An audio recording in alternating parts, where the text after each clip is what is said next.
അല്ല സുമിത്ര സിസ്റ്ററെ, ഈ ഡാർവിൻ എന്നൊരാളെ കുറിച്ച് കേട്ടിട്ടുണ്ടോ?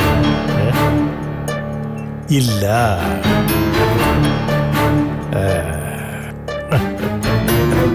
മനീഷ് കുട്ടൻ കേട്ടിട്ടുണ്ടോ? അവിടെയുമില്ല. ലൈല മോള് കേട്ട് കാണും. ശാസ്ത്രജ്ഞനല്ലേ? തീർച്ചയായും. ഡാർവിനാണ് പരിണാമ സിദ്ധാന്തം കണ്ടുപിടിച്ചത്. മൂപ്പരുടെ അഭിപ്രായത്തിൽ ഈ പ്രപഞ്ചത്തിൽ സകല ഗുലാമി സാധനങ്ങൾക്കും മാറ്റമുണ്ട്, മാറ്റം സംഭവിച്ചിരിക്കുന്നു. ഡാർവിൻ ഇന്നുണ്ടായിരുന്നെങ്കിൽ ആ സിദ്ധാന്തം പൊളിച്ചെഴുതുമായിരുന്നു. കാരണം ഈ ലോകത്ത് മാറ്റമില്ലാത്തത് ഒരേ ഒരു സംഗതിക്കേ ഉള്ളൂ. കാലം എത്ര കഴിഞ്ഞാലും അതങ്ങനെ തന്നെ നിൽക്കും. ഏതാണെന്ന് ഞാൻ പറയട്ടെ. പനക്കൽ വീട്. അഥവാ വീടിന് മാറ്റമുണ്ടായാലും ഇവിടത്തെ മനുഷ്യർക്ക് യാതൊരു മാറ്റവും ഉണ്ടാകുന്ന പ്രശ്നമേ ഇല്ല. പഴയ അതേ സുമിത്ര സിസ്റ്റർ, പഴയ അതേ മനീഷ്, പിന്നെ പഴയ അതേ ലൈല. ഇതെന്തോ നാടാനിയ. പുഴ ഒരുപാട് ഒഴുകി, മഴ ഒരുപാട് പെയ്തു, മഞ്ഞൊരുപാട് പൊഴിഞ്ഞു. നിങ്ങളൊക്കെ ഇങ്ങനെ നിന്നാ മതിയോ?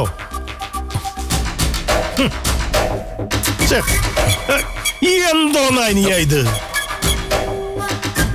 എന്ത് മാറ്റത്തിന്റെ കാര്യ പറയുന്നത്? പറയാം.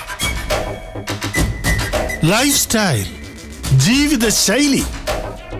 പണ്ടത്തെ കാൽനടക്കാരൻ ഇന്ന് ബൈക്കിലാണ് സഞ്ചാരം. അന്നത്തെ ബൈക്കുകാരൻ ഇപ്പൊ കാറിലായി, കാറുകാരൻ ഇപ്പൊ ഫ്ലൈറ്റിൽ പറക്കുന്നു. പനക്കലെ കഥയോ? പനക്കലെ കഥയോ? ആദ്യം ഞാൻ കാണുമ്പോ ഈ വാതിലും ചാരി നിൽക്കുന്ന മനീഷിന് ഒരു ബൈക്കുണ്ടായിരുന്നു. ഇപ്പോഴോ മോട്ടോർ ബൈക്കിന്റെ ഒരു ടയർ പോലും ഇവിടെ കാണാനില്ല. 4 ടയറിൽ ഓടുന്ന ഒരു നാനോ കാറെങ്കിലും ഈ മിറ്റത്തുണ്ടോ സുമിത്ര സിസ്റ്ററെ? ഞങ്ങൾക്ക് കാറും പ്ലെയിനും ഒന്നും വേണ്ട, എങ്ങനെയെങ്കിലും കഴിഞ്ഞു കൂടിക്കോളാം. ഈ നിലപാടാണ് കുഴപ്പം. കഴിഞ്ഞു കൂടിക്കോളാം പോലും. പനക്കല സുമിത്രയാണോ ഈ പറയുന്നത്? ജീവിക്കണം, അല്ലാതെ കഴിഞ്ഞുകൂടിയാൽ മാത്രം പോരാ. ഈശ്വരനാമം ജപിച്ച് ഉമ്മറത്ത് കാലും നീട്ടിയിരിക്കേണ്ട പ്രായമായിട്ടില്ല സുമിത്ര സിസ്റ്ററിന്. ഇവരും കുട്ടികൾ. അനിയ, ഇങ്ങനെ കുറ്റിയടിച്ചു നിന്നിട്ട് യാതൊരു കാര്യവുമില്ല. മുട്ടണം. എവിടെ മുട്ടണം? വാതിലിന്മേൽ മുട്ടണം.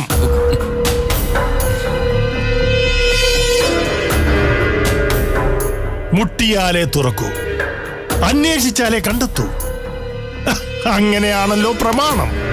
ആ, എന്നാ മുട്ടിയെന്ന് വിചാരിച്ചോ? വാതിൽ തുറന്നുതരാൻ പറ്റുമോ? മുട്ടിയെന്ന് വിചാരിക്കുന്നതേ ഉള്ളുവെങ്കിൽ വാതിൽ തുറന്നു കിട്ടിയതായിട്ട് അങ്ങ് വിചാരിച്ചാ മതി. എടകുവേ, ഇറങ്ങി അങ്ങോട്ട് തിരിക്കണം. എങ്കിലേ ജീവിതത്തിൽ ഒരു മുന്നേറ്റം ഉണ്ടാകൂ. അല്ലെങ്കിൽ അമ്മയോട് കിന്നാരും ഭാര്യയോട് പുന്നാരവും പറഞ്ഞ് അടുപ്പിന്റെ ചോട്ടിൽ സ്ഥിതി ചെയ്യാം. ചൊറി കുത്തൽ, ഈച്ചയാട്ടൽ മുതലായ കലാപരിപാടികളിൽ അഭിരമിക്കാം. അത് മതിയോടാ കുട്ടാ നിനക്ക്? അത് മതിയോ കുട്ടി ഇയാൾക്ക്?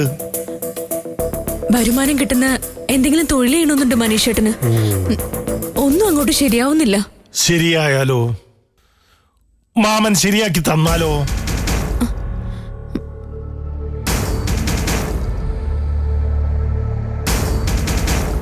അല്ല സുമിത്ര സിസ്റ്ററെ, നന്ദനയുടെ ഭാഗത്ത് നിന്ന് അറിയിപ്പ് എന്തെങ്കിലും ഉണ്ടായോ? അറിയിപ്പോ? എന്തറിയിപ്പ്? ഒന്നുമില്ല. എന്നാൽ ഞാനിതാ അറിയിക്കുന്നു. ദേ, വളരെ കോൺഫിഡൻഷ്യൽ ആയിരിക്കണം. മനുഷ്യടാ, ഇവിടെ നിന്റെ ചെവി ഇങ്ങോട്ട് നീട്ടി പിടിച്ചേ. ഇവന്റെ ഒരു കാര്യം. അല്ല, ഞാൻ അങ്ങോട്ട് വരാം. എടാ, കുന്നത്തൂരെ ബിസിനസ് സ്ഥാപനങ്ങളിൽ പുതിയ നിയമനങ്ങൾ വരുന്നു. മാനേജരെയും അസിസ്റ്റന്റ് മാനേജരെയും കണക്കപ്പിള്ളയെയും എല്ലാം ജോലിക്കെടുക്കുന്നു.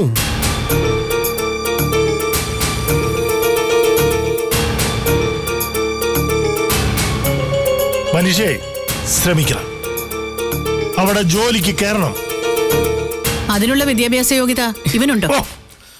ഒരു കട ഉദ്ഘാടനം ചെയ്യാൻ പ്ലാൻ ഇട്ട് അതേ ദിവസം തന്നെ ഹർത്താൽ പ്രഖ്യാപിക്കല്ല എന്റെ സുമിത്ര സിസ്റ്ററെ. മന്ത്രിമാർക്ക് പോലും യാതൊരു ക്വാളിഫിക്കേഷനും വേണ്ടാത്ത മനോഹരമായൊരു നാടാണ് നമ്മുടെ കേരളം. ബിസിനസ്സിൽ വിദ്യാഭ്യാസവും ബിരുദവുമെല്ലാം വെറും ഒരു അലങ്കാരങ്ങൾ മാത്രമാണ്. വ്യാപാരത്തിൽ ഒരു തന്ത്രമുണ്ട്, അതറിയാമോ? അയാള് ശോഭിക്കും. മനീഷേട്ടൻ അവിടെ ജോലി കിട്ടും അങ്കിളെ? കിട്ടുമല്ലോ, കിട്ടണമല്ലോ. നന്ദനയ്ക്ക് ഈ കുടുംബത്തെ സഹായിക്കാൻ ഇനി ഇതുപോലൊരു അവസരം വന്നു ചേരില്ല. സുമിത്രയോട് ആത്മാർത്ഥതയുണ്ടെങ്കിൽ, പനക്കൽ തറവാടിനോട് കടപ്പാടുണ്ടെങ്കിൽ നന്ദന മനീഷിന് ജോലി കൊടുത്തിരിക്കും. അനിയമുട്ടിയാൻ അകത്ത് നിന്ന് വാതിലിന്റെ കുറ്റിയെടുത്ത് തരുന്ന കാര്യം ഞാൻ ഏറ്റു. തള്ളി തുറന്നങ്ങ് ഉള്ളി കയറിയ മാത്രം മതി. പിന്നല്ലാണ്ട് സുമിത്ര സിസ്റ്ററെ, ഇത് ഞാൻ ചെയ്തു തരുന്നൊരു ഉപകാരമാണ്. ആ വിചാരം സുമിത്ര സിസ്റ്ററിനുണ്ടായിരിക്കണം. ഉപകാരസ്മരണയുടെ ആദ്യപടിയായിട്ട് കടുപ്പത്തിൽ ഒരു കാപ്പി ഇട്ടോണ്ട് വന്നാട്ടെ. ചെന്നാട്ടെ സിസ്റ്ററെ.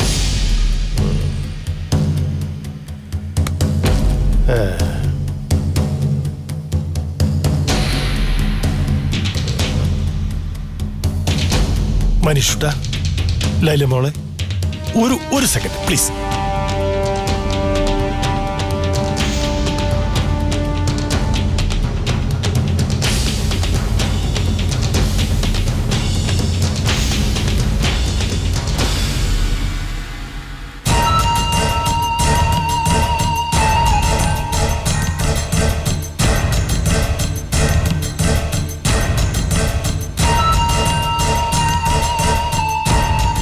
അങ്കിൾ എന്താ ഉദ്ദേശിക്കുന്നത്? പറയാം. ഇത് വെറും അവസരമല്ല, സുവർണാവസരമാണ്. Golden chance. പുതിയ സ്റ്റാഫിനെ എടുക്കുന്നുണ്ടെന്ന് പറഞ്ഞത് സത്യമാണോ? പിന്നെ ഞാൻ കള്ളം പറയോ? അസത്യം എന്നൊരു വാക്ക് പ്രതാപവർമ്മയുടെ ഇംഗ്ലീഷ്, മലയാളം, ഹിന്ദി, തെലുങ്കു ഡിക്ഷണറികളിൽ ഇല്ല. എന്നിട്ട് നന്ദേച്ചി ഇക്കാര്യൊന്നും വിളിച്ചു പറഞ്ഞില്ലല്ലോ. അതാണ് പോയിന്റ്. യു ആർ ഇന്റലിജന്റ് മോളു. നന്ദനനാഥുവിന്റെ മനസ്സിലിരിപ്പ് ലൈലയ്ക്ക് പിടികിട്ടി. അതിനെപ്പറ്റി ഞാൻ അധികം അങ്ങോട്ട് വിസ്തരിക്കുന്നില്ല. കുടുംബത്തിൽ കുത്തിത്തിരിപ്പുണ്ടാക്കി എന്നൊരു പെരുദോഷം കേൾപ്പിക്കാൻ ഒട്ടും എനിക്ക് താല്പര്യമില്ല. ഇനി ബന്ധുക്കളെ ആരെയും ജോലിക്ക് വേണ്ടെന്ന് തീരുമാനിച്ചിട്ടുണ്ടെങ്കിലോ? തോക്കിനകത്ത് കയറി വെടിവെക്കാതെ കുന്നത്തൂര് പോയിട്ട് നിജസ്ഥിതി അറിഞ്ഞിട്ടാ ഞാൻ വന്നിരിക്കണത്. അപ്പോ മനീഷേട്ടന് ചാൻസ് ഉണ്ടെന്നേ. ആകെ 3 വേക്കൻസി ഉള്ളൂ. എങ്ങനെയെങ്കിലും മനീഷ് അതിൽ നുഴഞ്ഞു കയറണം. കരയ്ക്ക് നിന്നാലേ എന്നും ഇങ്ങനെ ഈ നിൽപ്പ് അങ്ങോട്ട് നിൽക്കാം. വെള്ളത്തിലേക്ക് എടുത്തങ്ങോട്ട് ചാടണം. നീയേ ഈ ചേട്ടനെ എടുത്ത് അങ്ങോട്ട് തള്ളിയിടണം. അല്ലാതെ ഇവൻ സ്വയം അങ്ങോട്ട് ചാടുമെന്ന് എനിക്ക് തോന്നുന്നില്ല. അല്ല, സാറിന് ഈ കാര്യത്തില് ഇത്രയും താല്പര്യം ഉണ്ടാവാൻ കാരണം എന്താ? മനസാക്ഷി, മനുഷ്യത്വം, സഹായ മനസ്ഥിതി. എന്റെ സ്വന്തം കസിൻ ബ്രദറാ ഉദയന്റെ സ്വന്തം ബ്രദറിൻലോയ മനീഷ്. നിങ്ങൾ 2 തട്ടിൽ ജീവിക്കുന്നത് കണ്ട് വല്ലാത്തൊരു അപാകത എനിക്ക് ഫീൽ ചെയ്യുന്നുണ്ട്.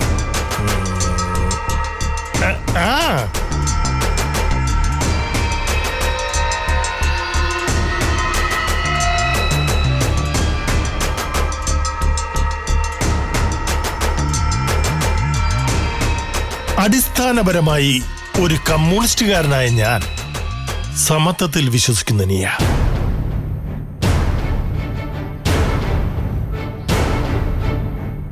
അതേ അനിയത്തി, കവി ഉദ്ദേശിക്കുന്നത് അല്ല, മാമൻ ഉദ്ദേശിക്കുന്നത് ലൈല നേരത്തെ ചോദിച്ചു. നിങ്ങൾ രക്ഷപ്പെടണം. ആ ഒരൊറ്റ ഉദ്ദേശമേ എനിക്കുള്ളൂ. ഉദ്യോഗമെന്ന വെള്ളത്തിലേക്ക് എടുത്തു ചാടണമെന്ന് ഞാൻ പറഞ്ഞല്ലോ. എന്തിനാണ്? കുളിച്ചു കയറാൻ മാത്രമല്ല, തരത്തിന് കിട്ടുന്ന മീനുകളെയും പിടിക്കണം.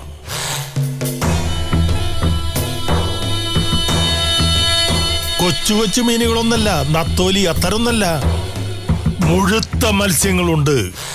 കൂടയിലാക്കണം. അതെന്താണെന്ന് മനസ്സിലായില്ല. അത് ലൈല മോൾക്ക് മനസ്സിലാവില്ല, മനീഷൂട്ടന് മനസ്സിലായി. നോക്ക്, എന്റെ എല്ലാവിധ പിന്തുണയും ഇക്കാര്യത്തിലുണ്ടാവും. എന്നാൽ ഒരാളെ നിങ്ങൾ വളരെ പ്രത്യേകം സൂക്ഷിക്കണം. അതാരെയാ? യതീന്ദ്രന്റെ ശ്രീമതിയായ കാർത്തികേയ. ആ പാർട്ടിയെ അനിയൻ അറിയാലോ? അറിയാം, നല്ലതുപോലെ അറിയാം. അതെങ്ങനെ നല്ലതുപോലെ അറിയാവുന്നേ? ഓ, എടി പരിചയം ഉണ്ടെന്നാടി പറഞ്ഞത്. അതിനിടയ്ക്ക് അവളുടെ ഒരു സംശയം. ഓക്കെ. കാർത്തിക ഒരു കുറുക്കത്തിയാ, വളരെ തന്ത്രശാലിയായ ഒരു കുറുക്കത്തി. വളരെ ഇണക്കത്തിൽ നിൽക്കണം, എന്നാൽ ഇണങ്ങരുത് താനും. ഇത്രയും മനസ്സിൽ വെച്ചുകൊണ്ട് മനീഷ് ധൈര്യമായിട്ട് മുന്നോട്ട് പോകും. വിജയം സുനിശ്ചിതമാണ്. പിന്നെ വലിയ മീനുകളെയൊക്കെ പിടിച്ചങ്ങ് മുകളിലെത്തുമ്പോ നിങ്ങൾ രണ്ടുപേരും ഈ പാവം പ്രതാപവർമ്മയെ മറക്കരുത്. കേട്ടല്ലോ, എൻ്റെ ഒരു അപേക്ഷയാ.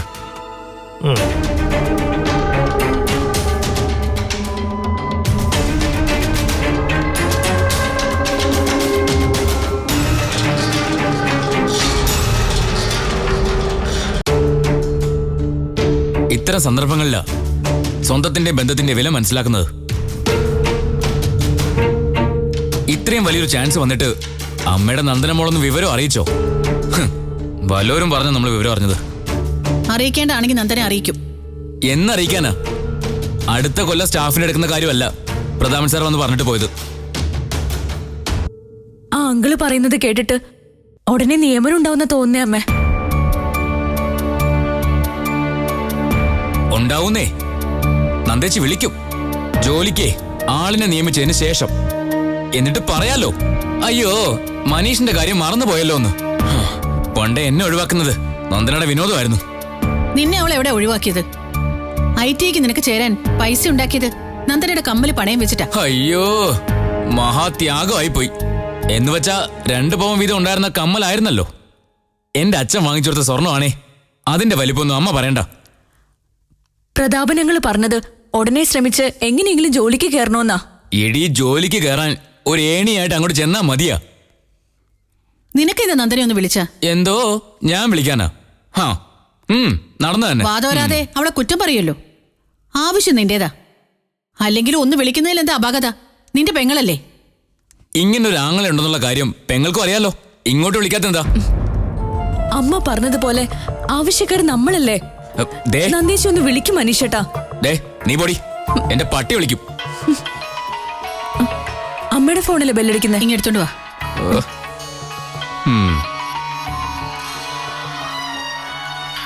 അമ്മേ, ദേ നന്ദേച്ചിയാ. നന്ദേച്ചി. ഹലോ നന്ദനെ. ആ, അവിടെ റേഞ്ചിന്റെ പ്രശ്നമുണ്ടോ അമ്മേ? ആ, ചിലപ്പോ വിളിച്ചാ കിട്ടില്ല. എന്തുണ്ട് വിശേഷങ്ങള്? വിശേഷം എല്ലാരും സുഖമായിട്ടിരിക്കുന്നോ? എവിടെ ഭർത്താവ്? പ്രത്യേകിച്ച് വിശേഷമൊന്നുമില്ല. എന്നാ ചെറിയ വിശേഷങ്ങളുണ്ട് താനും. മനീഷ് അവിടെ ഇല്ലേ അമ്മേ? എവിടെ പോവാനാ? അവനിവിടെ തന്നെ ഉണ്ട്. എന്നിട്ട് ഇവിടെ ഒരാള് ഫോൺ ചെയ്തിട്ട് അവനെ എടുത്തില്ല. ഉദയവർമ്മ മനീഷിനെ വിളിച്ചിരുന്നോ? കൊറേ പ്രാവശ്യം വിളിച്ചെന്ന് എന്നോട് പറഞ്ഞത്. അവൻ ചിലപ്പോ കേട്ട് കാണില്ല നന്ദനെ. ഉറക്കമാണല്ലോ പ്രധാന പരിപാടി. അവനോടൊന്ന് തിരിച്ചു വിളിക്കാൻ പറയണേ. മനീഷ് ഇവിടെ ഉണ്ട്, ഞാൻ ഫോൺ കൊടുക്കാം. എന്നാ എന്തിനാ? മര്യാദയ്ക്ക് സംസാരിക്കേ.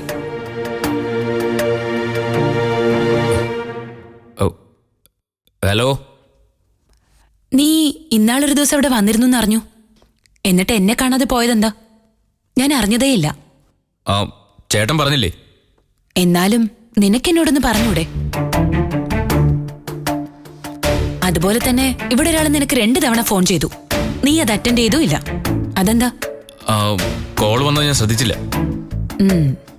അപ്പൊ അത്രേ ഉള്ളൂ ഉത്തരവാദിത്തം. ആ നമ്പറിലേക്ക് നീ ഒന്ന് തിരിച്ചു വിളിക്കണം. എന്തിനാ? അത് നിന്നെ വിളിച്ച ആള് തന്നെ പറയും. ഇവിടെ വന്ന് കാര്യമായിട്ട് കണ്ടതല്ലേ, എന്തെങ്കിലും പറയാനായിരിക്കും. വിളിച്ചാ നിനക്ക് കൊള്ളാം. ലൈലയെ അന്വേഷിച്ചെന്ന് പറഞ്ഞേക്ക്. അമ്മയെ ഞാൻ പിന്നെ വിളിച്ചോളാം. ശരി. ഓ ശരി.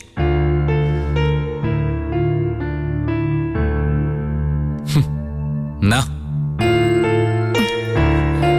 ചേച്ചി എന്താ മനുഷ്യട്ടാ പറഞ്ഞത്? നിന്റെ സുഖവിവരങ്ങളൊക്കെ അന്വേഷിച്ചു. അല്ല ഒന്നും പറഞ്ഞില്ലേ? ഉദയൻ ചേട്ടനെ ഒന്ന് വിളിക്കണോന്ന്. എന്തിനാ നീ ചോദിക്കായിരുന്ന എന്താ? ആ എന്നാ ആ ചേട്ടനൊന്ന് വിളിക്കും മനുഷ്യട്ടാ. എടീ, കേട്ട പാടെ അങ്ങ് വിളിക്കേണ്ട കാര്യമൊന്നുമില്ല. നിധി എടുത്തു തരാനൊന്നും അല്ലല്ലോ. എടാ, ജോലിയുടെ കാര്യത്തിനോ മറ്റോ ആണെങ്കിലോ? ജോലിയുടെ കാര്യത്തിനോ? അതിന് കുന്നത്തൂര് എന്തൊക്കെ ബിസിനസ് ഉണ്ടെന്ന് പോലും പുള്ളിക്കാരൻ അറിഞ്ഞൂടാ. പിന്നല്ലേ ജോലി. ആ വല്ല നാടകത്തിനും കട്ടം പിടിക്കാനായിരിക്കും. പിന്നെതിനെ വിളിക്കാന്? ആ പിന്നെങ്ങാനും വിളിക്കാം.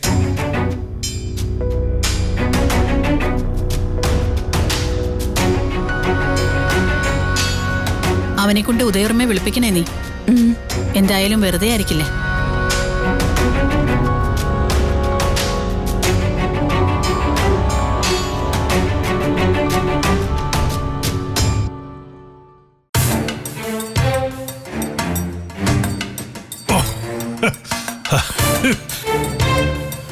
പേഴ്സണലായിട്ടൊന്ന് കാണണമെന്ന് കാർത്തിക പറഞ്ഞപ്പോ തന്നെ ഞാൻ ഫോൺ കട്ട് ചെയ്തിട്ട് ഇങ്ങോട്ട് വന്നു. ഒരു അത്യാവശ്യം വന്നാൽ യതീന്ദ്രനില്ലല്ലോ കാർത്തികയെ സഹായിക്കാൻ. അത് മനസ്സിലാക്കി ഞാനെങ്കിലും നിൽക്കണ്ടേ. എന്താ അടിയന്തരമായ മാറ്റർ? കാര്യമുണ്ട്. ഇവിടെ പോരെങ്കിൽ നമുക്ക് ഏതെങ്കിലും മുന്തിയ ഹോട്ടലിൽ റൂം എടുക്കാം. അതെന്തിനാ? കോൺഫിഡൻഷ്യൽ മാറ്റർ ആകുമ്പോൾ ഇവിടെ മതി. മതി. ഒരു ഇരയെ കിട്ടിയിട്ടുണ്ട്. ഇരയോ? ഇര മീൻസ്? ഒരു പെണ്ണ്. പെണ്ണോ? എവിടെ? പരിചയപ്പെടുത്താം. ലക്ഷ്മിപ്രിയ.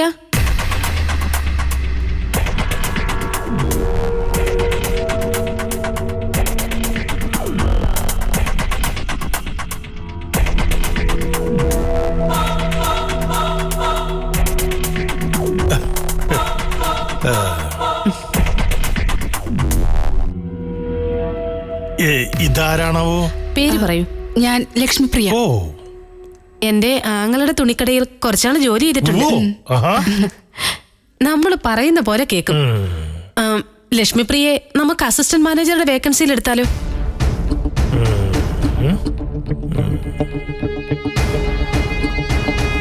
എന്താണ് കുട്ടിയുടെ ക്വാളിഫിക്കേഷൻ? ഗ്രാജുവേഷൻ കഴിഞ്ഞു സർ. സബ്ജക്ട്? ബികോം. തുടർന്ന് പഠിക്കാതിരുന്നത് എന്താ? അതൊന്നും പ്രശ്നമല്ല പ്രതാപേട്ട. അസിസ്റ്റന്റ് മാനേജർ പോസ്റ്റ് അല്ലേ? ആയിക്കോട്ടെ ആയിക്കോട്ടെ. ലക്ഷ്മി കുട്ടിയുടെ കല്യാണം കഴിഞ്ഞതാണോ? അല്ല. ഗുഡ്. ലക്ഷ്മി കുട്ടിയുടെ വീട്ടിലാരൊക്കെയുണ്ട്? അതെ, ലക്ഷ്മിപ്രിയ. അതാ ഇവരുടെ പേര്. പ്രതാപേട്ടൻ അങ്ങനെ വിളിക്കുന്നതേ കുട്ടിക്ക് ഇഷ്ടം. അതിനെന്താ, പിതൃസഹജമായ ഒരു വാത്സല്യം കൊണ്ട് ഞാൻ ചോദിച്ചു പോയതാണ് കുട്ടി. എന്നോട് ക്ഷമിക്കണം. മോള് കുന്നത്തൂർ ടെക്സ്റ്റൈൽസ് എന്ന് കേട്ടിട്ടുണ്ടോ? കാര്യങ്ങളൊക്കെ ഞാൻ സൂചിപ്പിച്ചിട്ടുണ്ട്. അസിസ്റ്റന്റ് മാനേജരായി ലക്ഷ്മി പ്രിയയെ നിയമിച്ചു എന്നങ്ങോട്ട് വിചാരിക്കുക. ഞങ്ങള് കുട്ടിയിൽ നിന്ന് എന്തൊക്കെയാണ് പ്രതീക്ഷിക്കേണ്ടത്? ജോലിയോട് ആത്മാർത്ഥത കാണിക്കും. എത്രമാത്രം ആത്മാർത്ഥത ഞങ്ങൾക്ക് പ്രതീക്ഷിക്കാം? 100%. പിന്നെ ഞാൻ കാരണം ഒരു പ്രശ്നം ഉണ്ടാവില്ല. അതുപോരാ, ഇവിടെ പ്രശ്നങ്ങൾ ഉണ്ടാക്കിക്കൊണ്ടേയിരിക്കണം. സർ, വ്യക്തമാക്കാം. ഈ നിൽക്കുന്ന കാർത്തികയെ പോലെ 2 മാനേജിംഗ് പാർട്ണർമാർ കൂടിയുണ്ട് കുന്നത്തൂർ ടെക്സ്റ്റൈൽസിൽ. ഒരു ഉദയൻ ഒരു നന്ദന. ലക്ഷ്മി പ്രിയയ്ക്ക് ജോലി തരുന്നത് ആരാണ്? ഉദയനോ നന്ദനയോ ആണോ? അല്ല, ഈ ചേച്ചിയാ. അപ്പോൾ ഈ ചേച്ചിയാണ് കുട്ടിയുടെ സ്പോൺസർ, അതായത് കാണപ്പെട്ട ദൈവം.